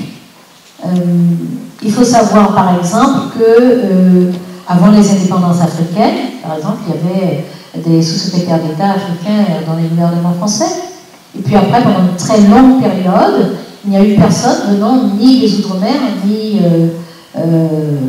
bon, l'Afrique était devenue indépendante, mais y compris des territoires qui avaient des statuts d'autonomie avancés. Je pense à la Nouvelle-Calédonie, par exemple. Il n'y avait pas de personnes comme ça dans le gouvernement. Moi, ce qui m'intéresse surtout, c'est comment la société vit la pluralité, comment la société vit la différence. Et là aussi, il y a des moments différents, mais d'une façon générale, la société française, elle vit avec la différence. Elle vit avec la différence. Il y a des personnages politiques qui, à des moments différents, utilisent la différence comme alibi, comme prétexte, comme chiffon rouge, pour exciter les gens. Mais lorsque vous regardez le fond de la société, vous regardez aussi bien dans les villages, dans les villes, dans les petites villes, dans les grandes villes, les Français vivent avec la différence, y compris des gens parfois qui tiennent des discours de rejet. Dans leur proximité, ils vivent avec la différence. Donc la responsabilité politique, c'est justement de faire en sorte qu'on comprenne bien que la société française est une société plurielle, que c'est le produit de son histoire et qu'elle peut certains peuvent dire ce qu'ils veulent, c'est le produit de l'histoire. La France a été un empire colonial, comme l'Angleterre l'a été, comme le Portugal, comme l'Espagne, etc. Donc le produit de son histoire, c'est qu'elle s'est retrouvée dans de nombreuses parties du monde et que de nombreuses parties du monde se sont retrouvées chez elle et se retrouvent aujourd'hui chez elle. Donc ça, c'est une réalité et c'est une réalité qui ne va pas disparaître. Donc le seul sujet, c'est comment on comprend que nous avons une égale dignité humaine, comment on comprend que l'altérité est une richesse, comment on comprend que le fait de vivre avec plusieurs cultures en soi, ça n'est pas un handicap et surtout ça n'est pas la preuve d'une hostilité. C'est juste ça. Aujourd'hui, c'est encore plus facile à comprendre, même si ça peut être difficile à entendre pour certains. Plus facile aujourd'hui parce que le monde est sous nos yeux. Le monde est sous nos yeux et que nous connaissons la diversité et la complexité du monde. Maintenant, on sait le processus d'identification et on sait à quel point, parce que votre question est tournée sur la visibilité de personnes différentes, le processus d'identification est important, mais ce qu'il faut, c'est juste se battre pour l'égalité. C'est l'égalité. Qu'on ait les responsabilités, quand on les mérite et quand on est à la hauteur. Qu'on ait accès à un métier, quand on le mérite et qu'on est à la hauteur. Et que être femme, être noire, avoir un handicap, avoir quelque différence que ce soit, ne doit pas entrer en ligne de compte lorsqu'on a les compétences et qu'on est capable d'assumer une responsabilité. Merci beaucoup pour votre réponse. Et rien pour vous embêter, c'est un peu le moment de notre second interlude, avec le même principe, quelques slides à vous présenter. Voilà, le même jeu, réponse de manière brève et sans langue de bois. Et vous pouvez toujours vous rattraper et avoir la moyenne. Alors, la première question, c'est quel moyen de transport est le moins risqué pour rendre visite à son âme sœur à Paris? Donc on voit vous à vélo et le président Hollande sur son fameux scooter. Moi, je tiens toujours au vélo. Je n'ai pas de langue de bois, moi. Mais je me laisse pas enfermer dans un truc binaire quand il n'y a pas machin. Non, moi j'aime le vélo, voilà. Ça demande plus d'efforts. Marine Le Pen a-t-elle vraiment ses chances pour 2017? Moi, mes engagements consistent à éviter que les institutions françaises soient placées entre les mains de personnes qui ont une vision très fragmentaire de la société, qui nourrissent, qui exploitent la colère, qui nourrissent le rejet. Donc voilà, pour moi, c'est une question de combat et d'engagement. Donc Marine Le Pen a-t-elle Pas de vraiment ses prédiction. chances? C'est une question de combat, c'est pas une question de prédiction. Vous pouvez m'enlever un point si vous voulez. Alors, on va pas descendre dans le négatif. De manière plus légère, j'ai toujours eu un fait pour Christiane Taubira. Sa décision de quitter le gouvernement a été une déchirure amoureuse. Qui a dit ça? Éric Ciotti ou un petit rigolo? Je ne pense pas que M. Ciotti ait cette hauteur de vue. dernière question. Lequel serait le plus utile à la France? Ils ont des talents tous les deux. Il faut juste que chacun soit à sa place.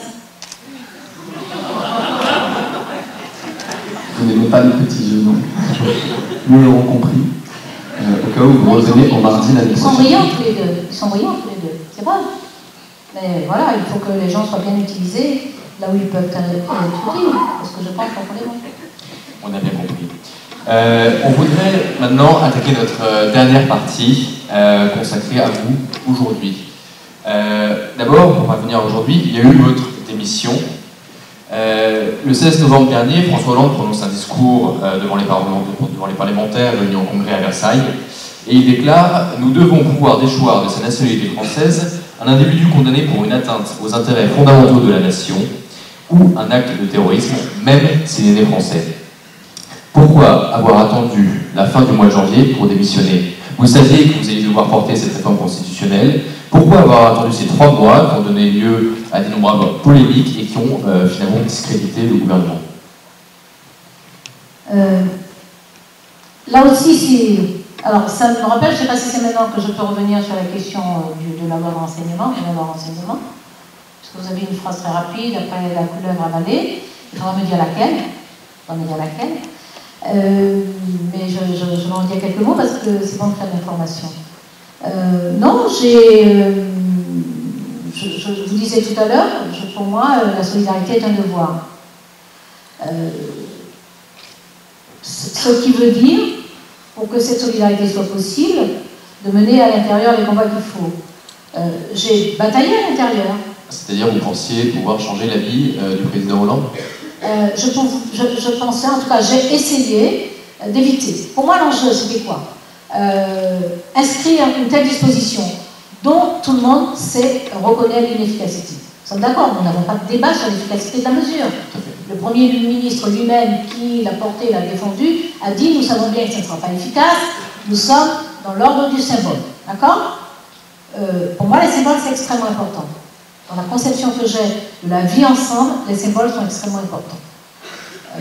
Donc, inscrire cette disposition dans la Constitution, c'est effectivement être dans le champ symbolique et toucher à la loi fondamentale. Je suis garde des Sceaux. J'estime que je réponds de la qualité et de la beauté de la loi fondamentale. Et que je devrais répondre si je consentais à ce qu'on abîme, en bon français je devrais dire qu'on abîma, la loi fondamentale. Donc j'ai essayé effectivement de convaincre. Et je crois que j'ai convaincu. Comment on aurait pu aller en arrière? Le président Hollande a fait un discours à Versailles, ça aurait été inimaginable qu'il n'aille pas, qu'il refuse d'appliquer ce qu'il avait prononcé à ce moment-là. Sauf que le président n'a pas dit à Versailles qu'il inscrirait dans la Constitution. Et que pour moi, il n'est pas indifférent d'introduire une disposition dans la Constitution, dans le Code civil. Moi, je pense que cette mesure, cette disposition, n'a pas de sens et est dangereuse. Alors pourquoi un tel attachement de sa part? Non, il faut l'inviter, je crois qu'il est déjà venu. Moi, je peux vous parler de moi. Et on demande votre opinion, votre avis sur l'attachement qu'il a eu à... Que le président veuille tenir sa parole, notamment une parole prononcée solennellement en congrès à Versailles, je trouve même ça rassurant. Enfin, je veux dire que c'est normal, c'est le fonctionnement normal des institutions. Ce que je regrette, c'est que la parole ait eu ce contenu-là. Mais qu'il tienne sa parole, c'est normal qu'il la tienne. Simplement, dans son discours, il n'a pas dit qu'il l'inscrivait dans la Constitution. Donc il allait plus loin que sa parole? D'une certaine façon, oui. Puisqu'il n'a pas dit qu'il l'inscrivait dans la Constitution. Et c'est à partir de l'écriture et de la transmission au Conseil d'État que la décision est prise de l'inscrire dans la Constitution. La disposition qui n'est pas souhaitable, parce que on sait qu'elle n'est pas efficace pour les terroristes. On a affaire à un terrorisme particulier, on a affaire à des kamikazes. On a affaire à des personnes qui n'ont rien à faire ni de la peine de mort, ni de la nationalité, ni des droits civiques, ni de pouvoir entrer dans la fonction publique, on a affaire à ces personnes-là. Ces personnes-là, il faut les combattre. Il faut les combattre militairement, il faut les combattre diplomatiquement, il faut les combattre. Quand je dis machin, je ne parle pas des kamikazes, il faut combattre mais cette autorité qui, du haut de Daesh, donc de l'Irak, de la Syrie, lève une armée dans l'ensemble du monde. Tous les continents sont concernés.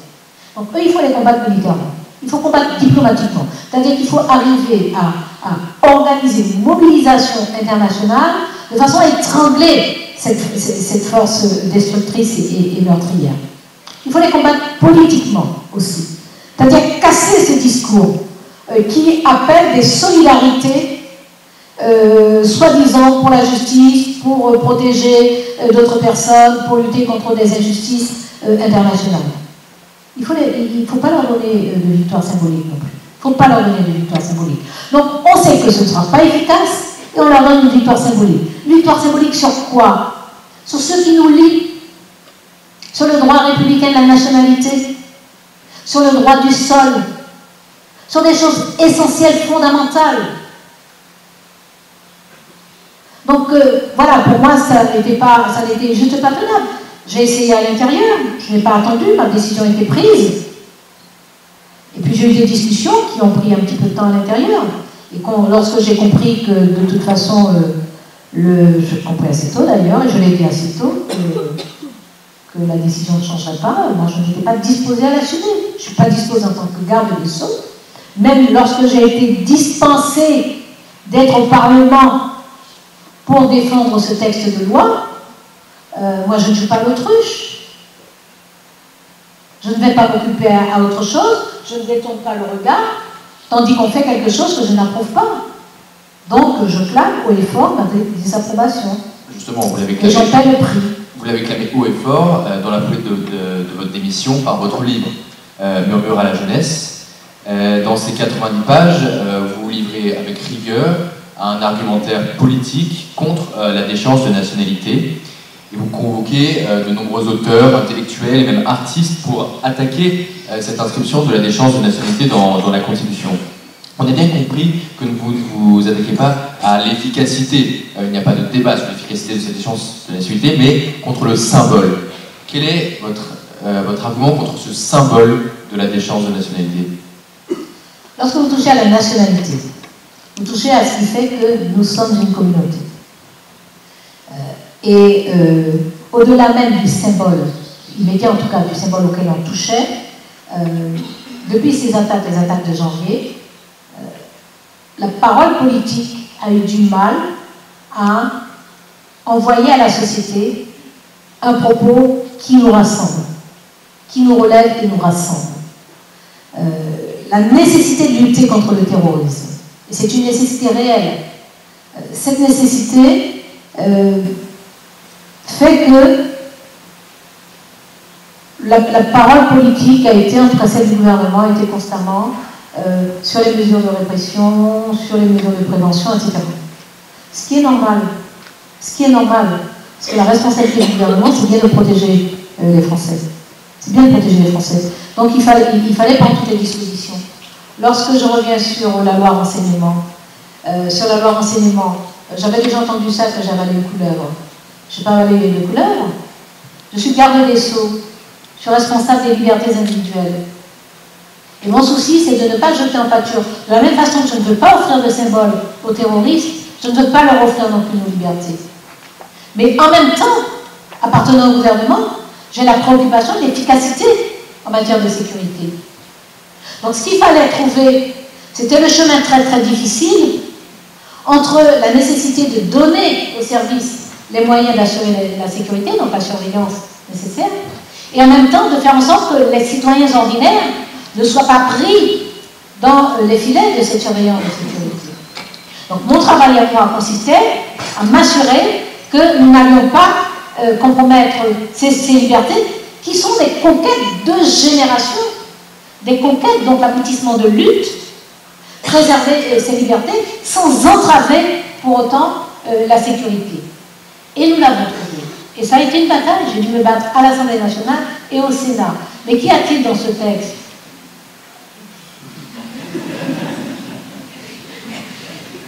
vous êtes vraiment désagréable ici. Qu'y a-t-il dans ce texte? Il y a 4 niveaux de contrôle. Il y a un contrôle administratif avec une commission indépendante. Cette commission indépendante, si elle dit au Premier ministre qu'il ne faut pas accorder une autorisation de surveillance et que le Premier ministre l'accorde malgré tout, elle peut saisir le Conseil d'État. Le Conseil d'État, c'est notre plus haute juridiction administrative. Il y a un contrôle juridictionnel. Ce contrôle juridictionnel est fait par le Conseil d'État. Le principe que j'ai posé, il a fallu me battre pour le faire entendre. Le principe que j'ai posé, c'est que les activités de surveillance sont des activités dérogatoires au droit commun. Et que pour contrôler ces activités dérogatoires au droit commun, il faut des procédures de droit commun, sinon on n'est plus dans un état de droit.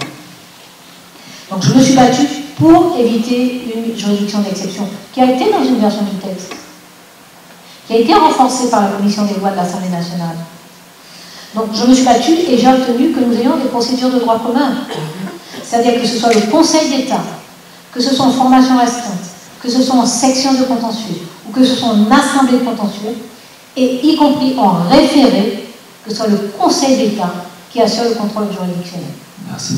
Ensuite, il y a un contrôle civique, démocratique, puisque le citoyen peut saisir directement le Conseil d'État.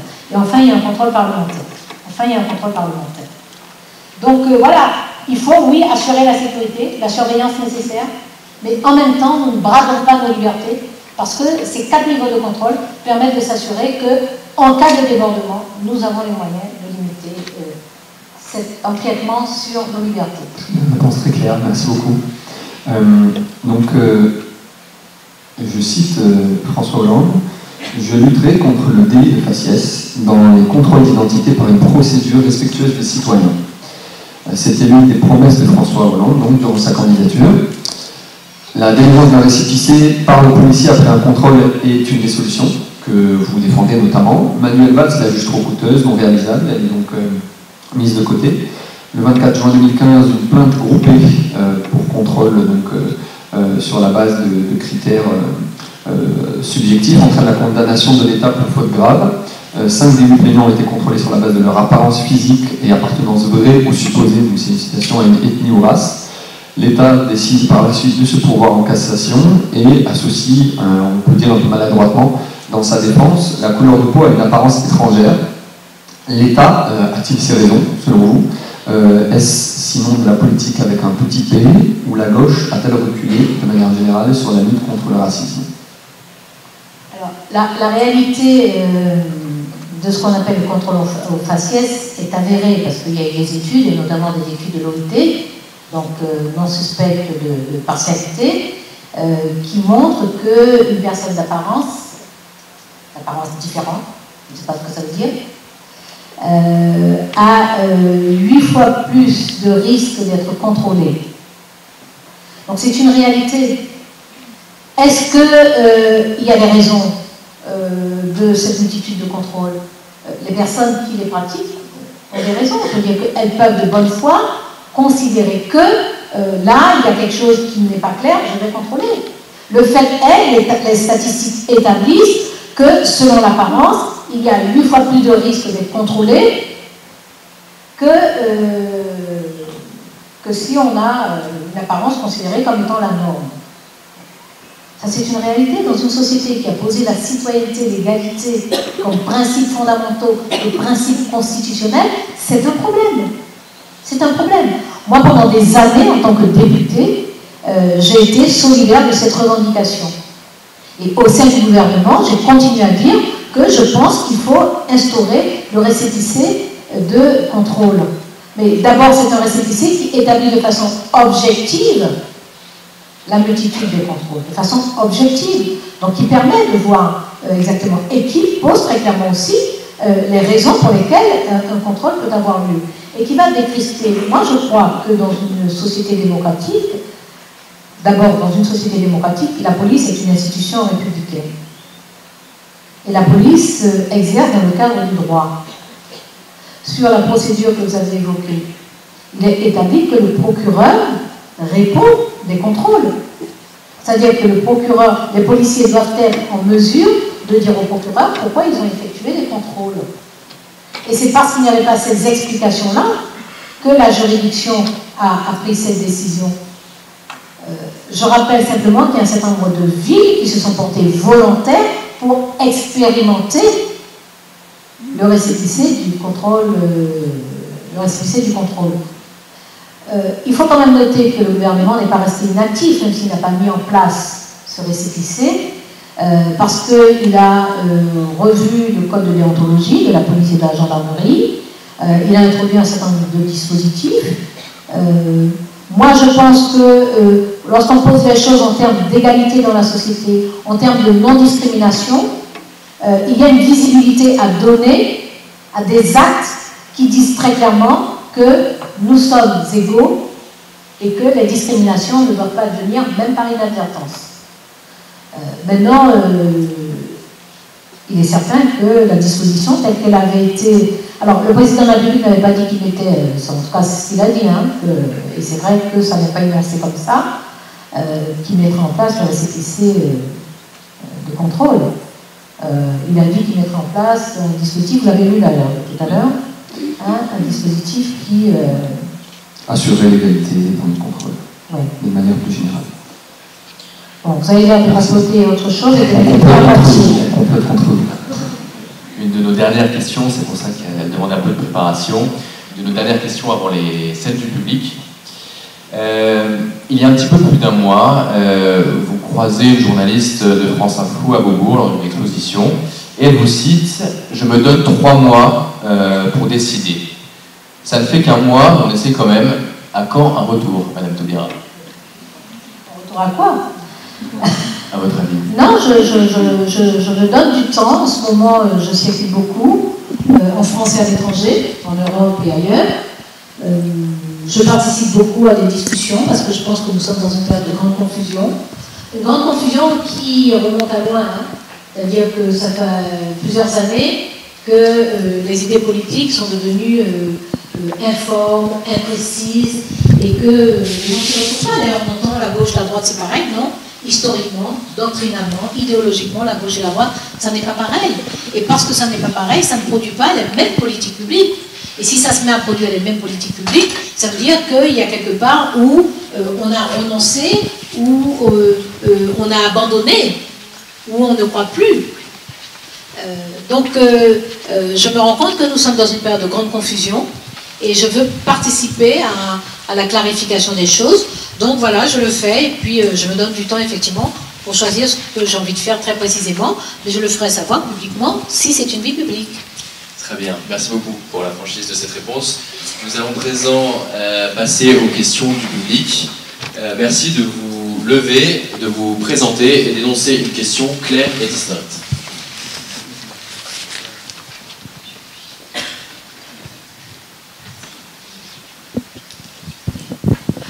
Bonjour Madame Taubira, je m'appelle Manon Deveau et j'ai fait des études de droit.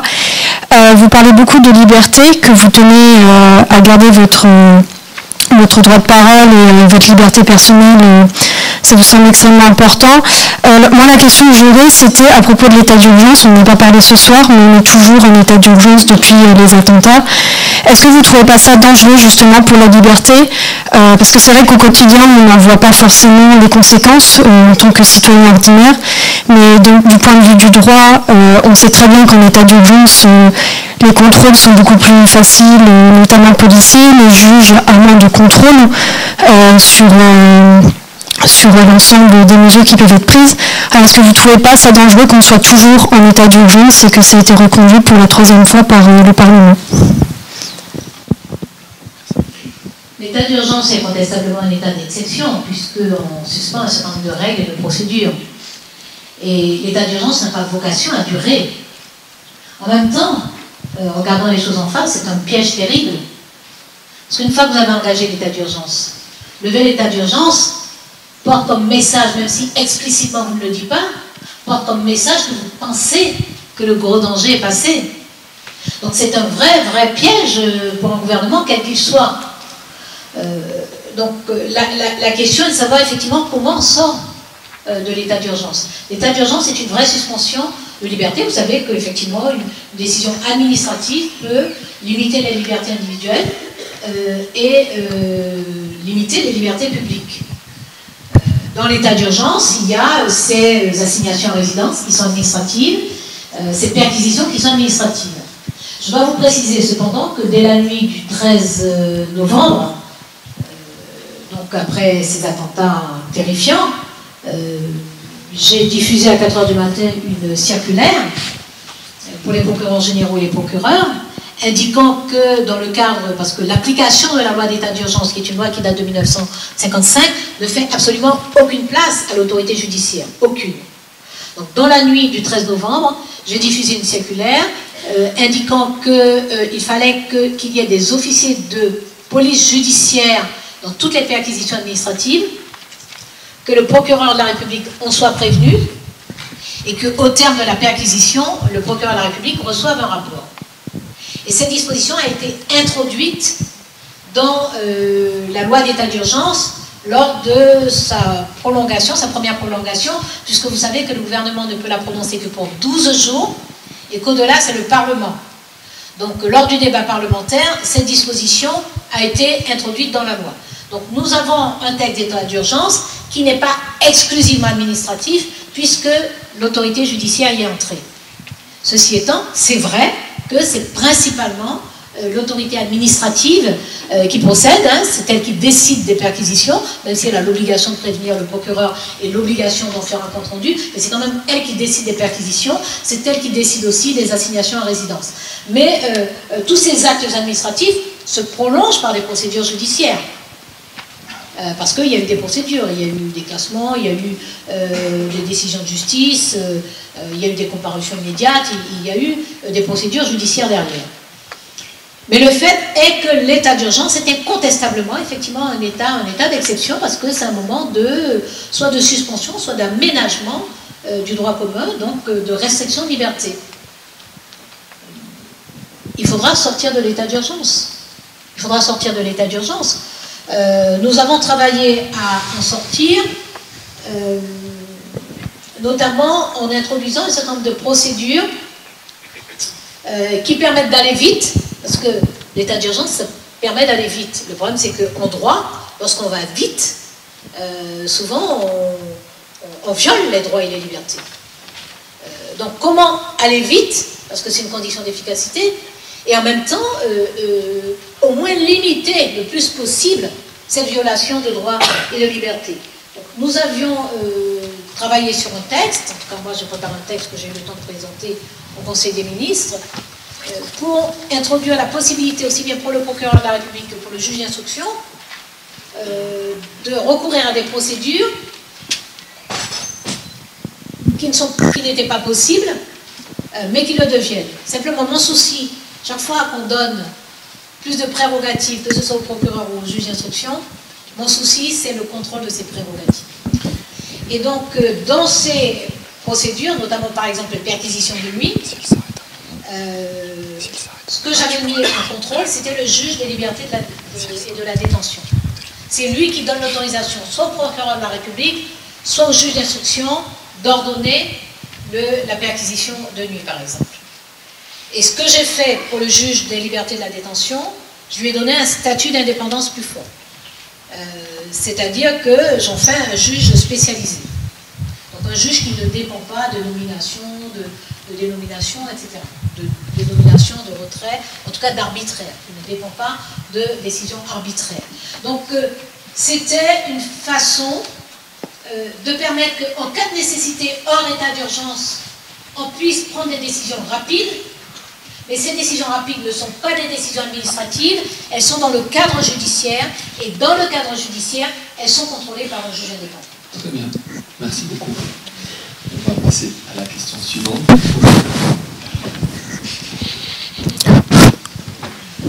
Merci. Une présentation très rapide et une question succincte pour une réponse succincte aussi. J'aurais une question, c'est bien ça. Bonsoir Madame Taubira, je me nomme Cassimao Pedro, je suis en école d'ingénieur. Quoi? D'accord. J'ai deux questions. Non, une, s'il vous plaît. Vraiment, une, s'il vous plaît. Non, mais elles sont courtes, elles sont très courtes. La première, c'est, j'aimerais savoir quelle est pour vous la chose la plus difficile au sein de ce gouvernement. Qu'est-ce que vous avez ressenti de très très difficile pendant vos années au gouvernement? Et la deuxième, c'est de savoir, dans votre dernier livre, vous parlez directement à la jeunesse, et pour vous, à quoi doit travailler notre jeunesse, en tout cas ceux qui sont appelés à des postes de responsabilité? Merci.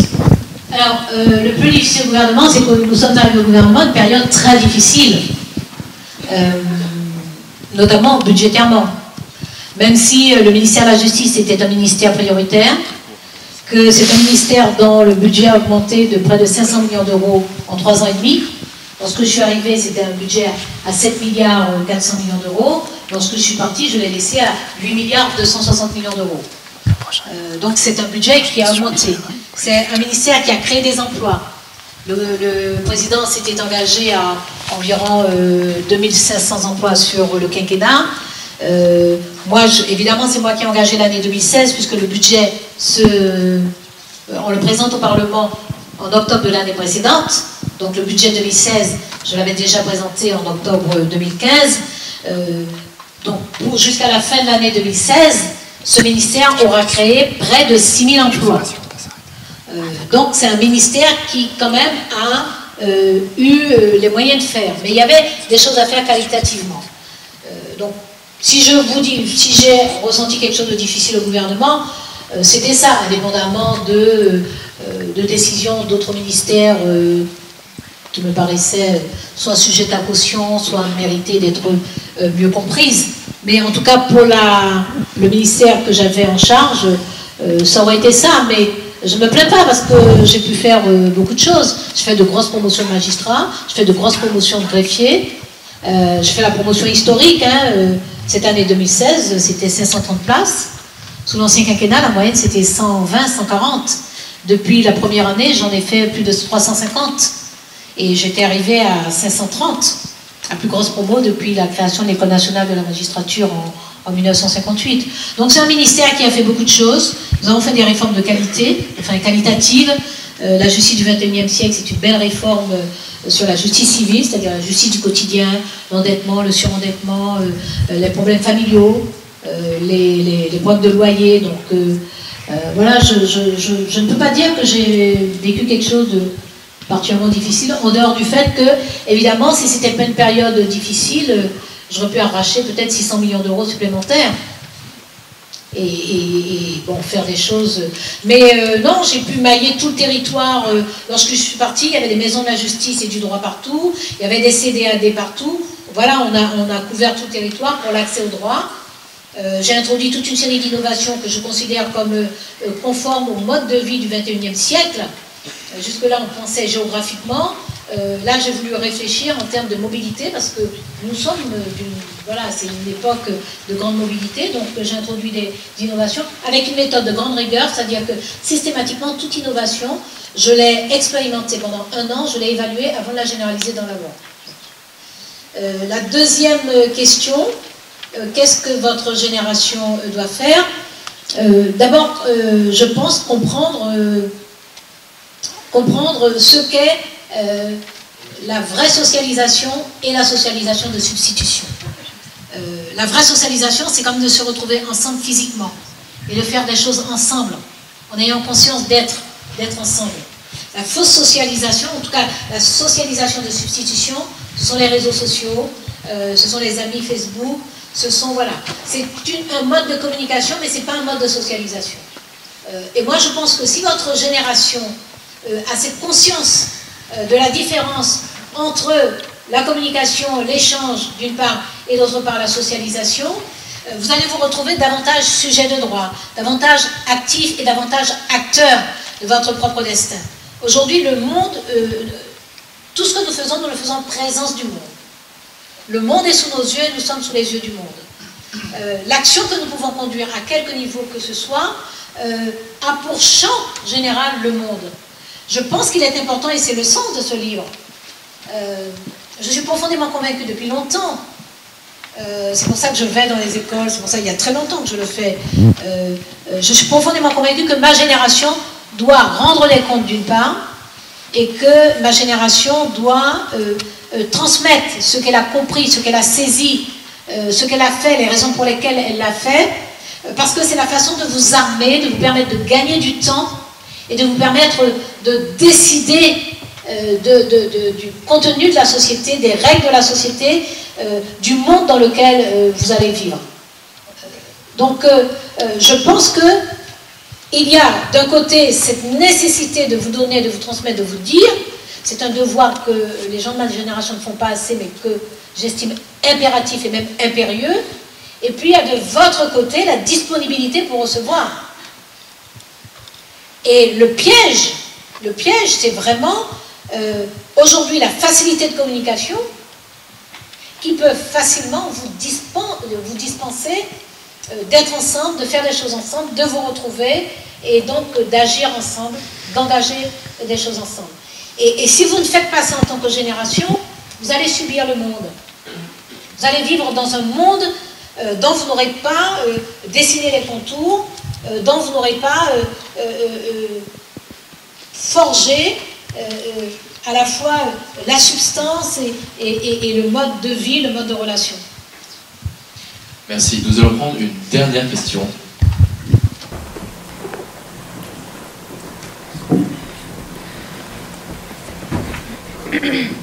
Bonjour, je m'appelle Christopher Armstrong, je suis en deuxième année de licence. Vous avez parlé du développement populaire, et donc vous ne pensez pas qu'il y a un abus de pouvoir sur l'utilisation de l'article 49.3 du fait que sur la loi El Khomri, du fait que la majorité des citoyens sont contre cette loi, mais que malgré tout ils essaient de la passer. Quel est votre avis? Alors, mon avis c'est le 49.3. Oui, c'est ça. La question de l'abus de pouvoir. Merci. Je sens que vous frétillez. Je pense, nous vivons dans les institutions de la Ve République, avec la Constitution de 1958, qui a été modifiée pratiquement une vingtaine de fois, quand même. Donc, mais il demeure que les institutions en tant que telles sont celles telles qu'elles ont été pensées en 1958. Donc une grande solidité, ces institutions. Même une certaine rigidité. Ce qui se concevait à l'époque, c'était après la 4e République, une très grande instabilité, un gouvernement qui tombait pratiquement tous les 3-4 mois. Donc il fallait sortir de cette instabilité. Et je pense aujourd'hui, moi, que ces institutions ont rempli leur office, mais ont atteint une partie de leurs limites. Parce qu'en plus, nous sommes dans une société où les citoyens sont beaucoup plus informés, ils sont plus éduqués, ils sont plus exigeants, ils souhaitent s'impliquer dans la vie commune. Et je pense qu'il faut que nous ayons des espaces pour que la parole citoyenne puisse remonter et avoir des effets. Donc il y a vraiment un sujet sur les institutions. Le 49.3, c'est une disposition qui est dans la Constitution de 1958. J'estime que dans cette Constitution, il y a 2 actes de violence symétriques. Le 49.3, qui est une violence du gouvernement sur le Parlement, et la motion de censure, qui est une violence du Parlement sur le gouvernement. Je pense qu'aujourd'hui, au XXIe siècle, avec les citoyens éduqués que nous avons, enfin, je pense, moi, que ces 2 violences doivent sortir de la Constitution. Et il faut trouver le moyen de permettre cette participation des citoyens à la décision publique. Non pas que les citoyens doivent, parce que je crois encore à la démocratie représentative. Donc il faut que vous ayez des élus. Il faut choisir. Tous les 5 ans, c'est bien de choisir ses députés, ses sénateurs, son gouvernement. Donc il faut que les citoyens puissent déléguer, avoir leurs représentants, parce qu'ils ne peuvent pas faire de la politique à plein temps, les citoyens. Par contre, il faut qu'il y ait un espace pour que les citoyens, entre 2 élections, puissent faire remonter leur volonté et leurs souhaits. Alors ça ne veut pas dire que les politiques doivent forcément appliquer ce que demandent les citoyens, mais il faut que les politiques soient obligés de s'emparer de ce que demandent les citoyens pour y apporter une réponse, quitte à ce que la réponse soit, ayant examiné les choses, mettant à votre disposition tous les éléments de décision, nous considérons que ce n'est pas une bonne décision à prendre. D'accord? Donc voilà ce que je pense. Maintenant, sur l'actualité, parce que je ne vais pas fuir, je ne veux pas que vous croyiez que je ne veux pas m'exprimer, même si je sens bien qu'il faut le faire très vite. Mais mon voisin voulait absolument que j'intègre une réponse à la loi El Khomri. De manière succincte. Ben, je peux ne pas répondre aussi, parce que personne ne me l'a demandé. Personne ne me l'a demandé. Mais je ne veux pas que vous croyiez que vous avez fait semblant de demander et que j'ai fait semblant de ne pas entendre. Non, alors, on ne va pas débattre du texte, hein. C'est un texte qui a plus d'une 50aine d'articles, 588 pages. L'article 2 qui énerve tout le monde fait une 50aine de pages. Donc voilà, donc forcément, il y a des dispositions très complexes, certaines très techniques, etc. Il y a, je pense, un problème de principe et il y a un problème de méthode. Il y a un problème de principe parce que modifier à ce point le code du travail, ça ne peut pas se faire de façon impromptue. Même si c'est bien fait, même si c'est juste, même si, etc., ça ne peut pas se faire de façon impromptue. Pourquoi? Parce que l'histoire de la France, l'histoire des conquêtes sociales, l'histoire des droits sociaux, conditions de travail, niveau de salaire, congés, etc., c'est une histoire de lutte. C'est une histoire de lutte. C'est une histoire de dynamique sociale. Et souvent, la loi est venue consolider des accords qui ont été obtenus dans le monde du travail. Donc, le Code du travail reflète ça. Donc, toucher à ça suppose que quand même, et c'est là qu'on en vient à la méthode, suppose que ce soit une dynamique avec une démarche d'inclusion, avec un travail de co-construction, etc. Je pense que c'est la principale raison, au-delà des désaccords que l'on peut avoir sur les dispositions en tant que telles, la principale raison de ce mécontentement, c'est qu'on touche à ce qui est quand même un monument, le Code du travail, dans des conditions qui sont celles de lois moins denses et avec des conséquences beaucoup moins lourdes. Bon. Ensuite, moi je pense, j'assume parfaitement d'avoir des convictions à gauche et des engagements à gauche. Je ne demande pas à toute la société de les avoir parce que j'estime qu'une démocratie, ça doit vivre avec de la divergence et de la pluralité d'opinions. Mais je pense que la gauche, compte tenu de son histoire et de ses idéaux, lorsqu'elle prend des mesures en matière de politique publique, elle doit prendre des mesures qui apportent de la justice sociale, qui ajoutent plus d'équilibre dans les rapports de force.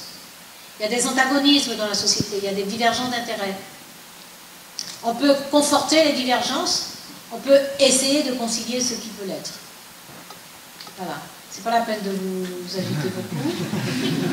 Vous restez dans mon champ visuel. Mais voilà ce que je pense du 49.3 et de l'ambiance. Ça revient à la question que vous posiez. Est-ce que le politique doit faire, même sans consensus, même lorsque la société ne veut pas? Je pense que le courage politique doit conduire à faire, y compris lorsqu'il n'y a pas un consensus dans la société. S'il est établi clairement que c'est l'intérêt général. Si les choses ont été expliquées clairement, c'est extrêmement important. Je disais que j'ai fait des réformes intelligentes parce que j'ai mobilisé l'intelligence collective. J'ai pris du temps. Les grandes réformes que j'ai faites ont pris en moyenne 2 ans. Donc ça prend du temps de recevoir, d'entendre, de consulter, d'examiner, de vérifier, d'expertiser, de contre-expertiser. Ça prend du temps. Mais c'est une nécessité parce que lorsqu'on agit sur la société, on doit agir pour le bien des citoyens. Donc il faut prendre le temps de le faire. Et on peut... Il y a des choses qui ne s'entendent pas. Moi, par exemple, il y avait une disposition qui était prévue dans un texte de loi. C'était concernant le permis de conduire. Vous vous souvenez? Non, on n'est pas suivi ça. Il y a eu du bruit à un moment parce que nous avions prévu de mettre une amende forfaitaire pour conduite sans permis. Ça avait été étudié, les statistiques, sur plusieurs années, sur plus de 20 ans. J'avais fait étudier sur plus de 20 ans. J'avais fait comparer avec les systèmes européens. La disposition que nous prenions était une disposition d'efficacité.